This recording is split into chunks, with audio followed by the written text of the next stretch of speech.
السلام علیکم ناظرین روحانی سفر میں خوش آمدید۔ اولیاء اعظام کے حالات، واقعات اور اقوال سے باخبر رہنے کے لیے ہمارے چینل کو سبسکرائب کریں اور بیل آئیکن کو دبا دیں۔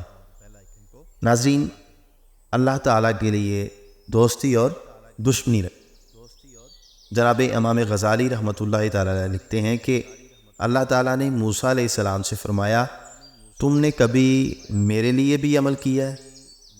موسیٰ علیہ السلام نے عرض کیا، بار الہی، میں نے تیرے لیے نمازیں پڑھیں، روزے رکھے، صدقات دیے، تیرے آگے سجدے کیے، تیری حمد کی، تیری کتاب کو پڑھا اور تیرا ذکر کرتا رہا۔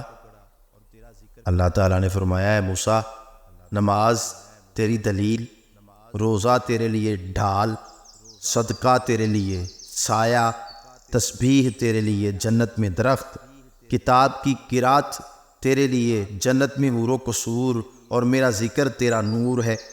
بتا تو نے میرے لیے کیا عمل کیا ہے؟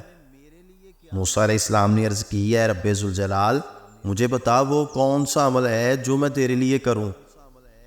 رب تعالیٰ نے فرمایا، تو نے کبھی میری وجہ سے کسی سے محبت کی؟ کبھی تو نے میری وجہ سے کسی سے دشمنی رکھی؟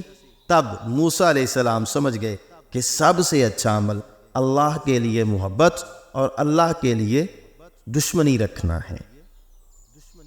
اللہ تعالیٰ نے حضرت یوشع بن نون علیہ السلام کی طرف وحی کی کہ میں تمہاری امت کے 40,000 نیکوں اور 60,000 بروں کو ہلاک کرنے والا ہوں۔ حضرت یوشع علیہ السلام نے عرض کی، نیکوں کا کیا قصور ہے؟